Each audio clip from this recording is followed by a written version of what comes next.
Hello, everyone. I'm Archana Shekhara, Associate Professor of Graphic Design at Illinois State University, and I'm going to start sharing my screen.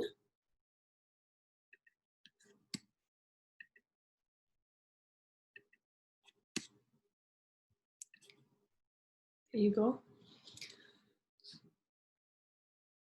Thanks to UCDA for inviting me to share my research and teaching methodology in designing cross-cultural awareness through typography, understanding heritage and cultural identity of China.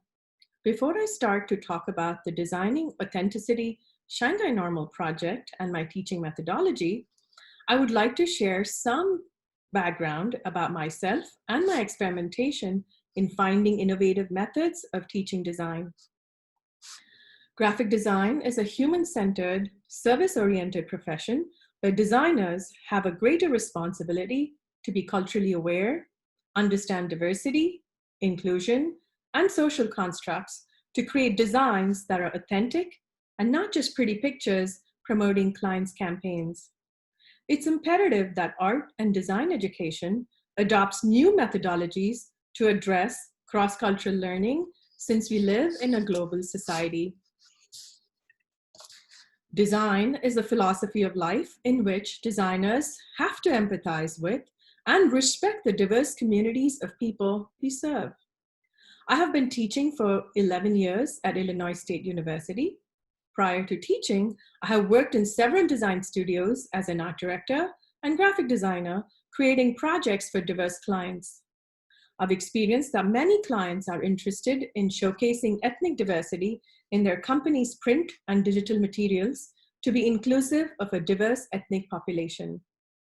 It's easy and cost-effective to download stock photos showcasing individuals of African or Asian descent. Using these types of images in their campaigns, companies believe that they have succeeded in showcasing diversity. As I continued working, I began to question these assumptions. Was using such images truly speaking to a diverse ethnic audience? Was this effective? Did it communicate anything? I've also observed these kind of ads being promoted by international magazines and companies. But is this morally right? What are we really gaining by exotifying and stereotyping? Living in the United States for about 3 decades, I have witnessed the increasing influence of Asian culture and art in Western society.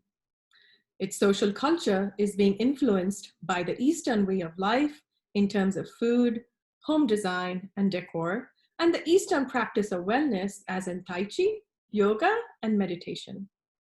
In home decor, we can see the sculptural objects of happy Buddha faces or the meditating Buddha in people's homes. We can also easily purchase bamboo plants in local stores like Target or Walmart. When a customer buys these types of objects, what does it really mean? Are they appreciating that culture or simply the superficial nature of the artifact to make their homes look eclectic and contemporary? Professor of International Business, Mary Yoko Brannon, in her book, What is Culture and Why Does It Matter?, states that the world as a global village is an expression used so often that the phrase itself has become a cliche.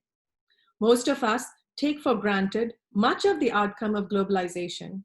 We navigate our lives daily through a panoply of cultural choices such as which nation's food to eat, what foreign film to watch, or what country's fashion to wear. Most of us even quite comfortably intermix foreign words in our daily vocabulary.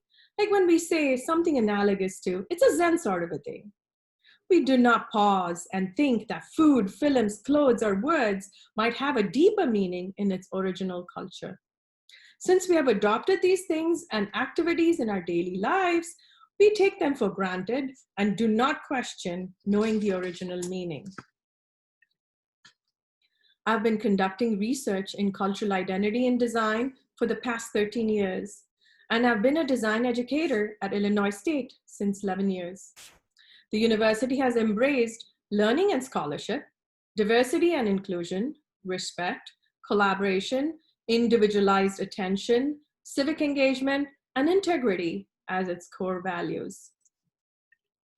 Among them, diversity and inclusion, collaboration, respect, civic engagement, and integrity are much needed ethics in today's America. Our university promotes internationalizing the campus to prepare students to be competent and competitive actors in a globally connected society. Comprehensive campus internationalization goes far beyond study abroad trips and international student recruitment. It includes the expansion of internationally oriented courses, campus-wide programs, student organizations, student services, civic engagement, and opportunities. And here is the racial makeup of our student body. As the university welcomes international students, it's critical that the entire campus community is aware and educated about cross-cultural sensitivity to bring understanding, acceptance, appreciation, and respect. The graphic design sequence at the Winsor Kim School of Art has established a 3+1 program with Shanghai Normal University, Tianhua College of Art and Design. The cohort of students will study 3 years at Tianhua College and complete their final year at Illinois State. Selected students are expected to arrive this fall if visas are granted. This partnership is a wonderful opportunity for students from both countries to learn, connect, interact, and collaborate. As a graphic design educator in a historically white institution, I question, how can we prepare our Midwestern American students to embrace students from China, their accent, language, and cultural norms? How do we address stereotyping and marginalization of both American and Chinese cultures? In order to cognize and appreciate another nation's socioculture, we have to first familiarize ourselves with our own cultural identity, our behaviors, beliefs, values, and norms. Once we are comfortable with our own identity, then we can understand, appreciate, and respect the similarities and differences with other cultures.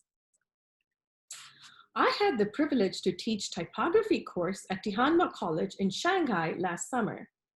Initially, the students were hesitant to converse with me, and I found out that the hesitation was due to lack of practicing the English language. I told them that I would be non-judgmental, since English is my second language, and I learned it in elementary school, just like them. After I revealed this information, students embraced their English language speaking skills and were confident to actively engage in their project presentations and critiques. Students were familiar with European art history through their survey classes, and our curriculum in typography is Eurocentric. My lecture notes were based on Ellen Lupton's book, Thinking with Type, and Robert Brinker's book, The Elements of Typographic Style. In the beginning of the course, students learned the history and design of traditional and modern page compositions, and later were ready to experiment and be challenged. I taught special topics in graphic design last fall at Illinois State, and students researched and developed bodies of work based on their ancestral cultural background. After these projects, students were ready to learn about other cultural identities. I was interested in discovering how students can navigate and communicate between cultures through typography. How do we understand and respect other cultural identities? How can type design create cross-cultural awareness? Were my questions. Students in both countries were asked to design a Roman letter form with research cultural history and heritage based on one city, town, province in China. They cannot just download images and type and make up a poster. Illinois State students selected one city, town, province in China, studied its cultural history, food, art, architecture, and read articles and essays about the country. Before they began their project, students were asked to acknowledge their stereotypical and superficial understandings of China. Most students liked American Chinese food, had Asian friends in school, learned about China in art and history classes, and American media outlets, of course, and used Chinese made products at home. However, students accepted their limited understandings of Chinese culture and were curious to learn more. I invited Dr. Miranda Lin, professor in the Department of Teaching and Learning at Illinois State, who introduced students to Chinese calligraphy. They experimented in creating the structure of the letter form using a grid, the hand movement, stroke weight, and balance, and understood the respect of the discipline. For students in Tihanwa, I wanted them to learn about their own cultural identity. They could not choose their home city or town, and most of them were from Shanghai and its suburbs. They had to write the reason for choosing their city and what their city is known for example, food, landmark, festival, etc., and share this with their peers in class. After doing these initial preparations and exercises, I assigned Designing Authenticity Shanghai Normal, a typography-based project enabling students from both institutions to become aware of the heritage and cultural identity of China while exploring vernacular designs with Roman letter forms to create new meanings. This project helps students in China to appreciate and reflect upon their cultural identity, while our students in the US gain new understandings and respect about Chinese culture by acknowledging their biases and creating designs that are authentic. Here are a few examples of student work. This student is from China. His name is Cody.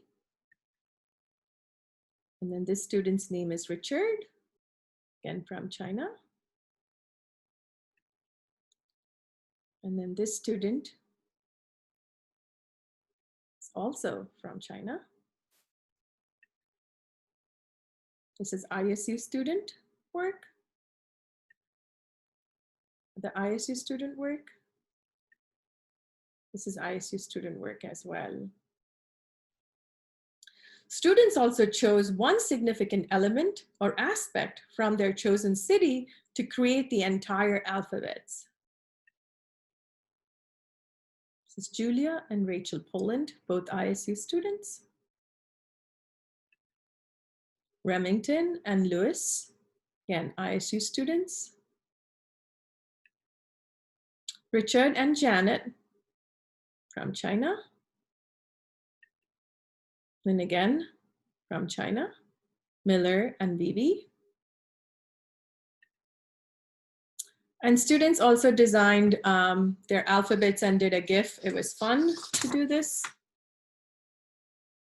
This is Danielle. This is Rachel Poland's work.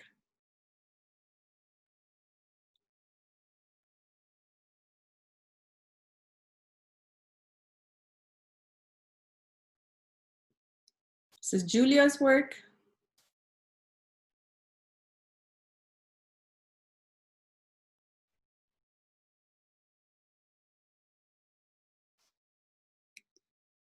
And then this student is from Shanghai. Name is Sina.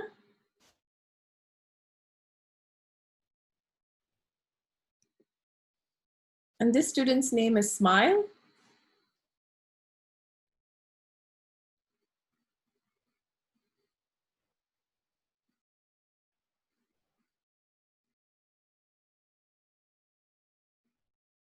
Students get to choose their English names when they come to college. So some of the names are really sweet. And this is Ophelie.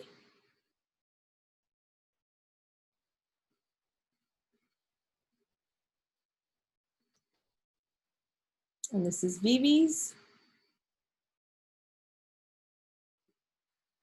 Miller.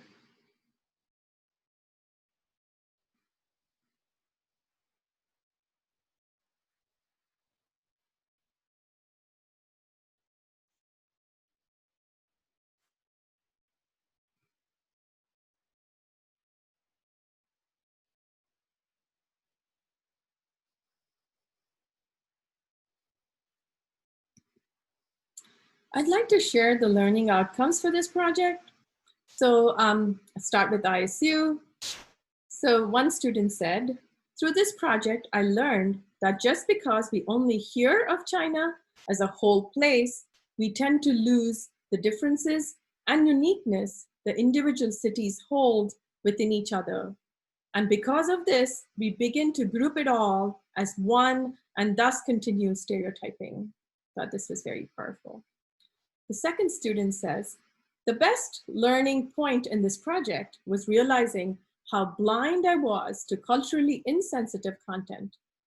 I feel now that I have the tools and knowledge to create designs that are inclusive to all and to make sure I do not contribute to the insensitivity. And then students in Tihanwa said, in this assignment, I learned about the cities of China that I am not familiar with, not only through words and pictures, but also with the feeling of being attached to them. Student number 2 said, let me better understand the cultural and social background of the city. Student number 3 said, in our spare time, we can appreciate the great rivers and mountains of our motherland. I began to respect the local culture of the motherland. We should maintain respect for local customs. We should try to protect the traditional culture for our descendants. I thought these are very powerful. So by adopting new teaching research methodologies, students strove to understand the multiculturalism in graphic design without stereotyping by a process of reasoning, reflection, and respect. This project enhanced critical thinking, expanded their visual and design vocabulary, and above all, students found new respect for theirs as well as other cultural identities as they began to see themselves as global citizens. I was invited last fall to present this lecture for Chinese Consul General Zhao Jian and his delegates at Illinois State's International Seminar Series focusing on China, where the Consul General spoke about US-China relationships. So it was an honor for me, and I'm delighted to share this presentation with you all. And thanks to UCDA for making it possible. Thank you all, and have a wonderful and safe summer.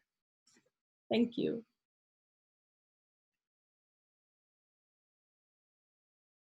Bye-bye.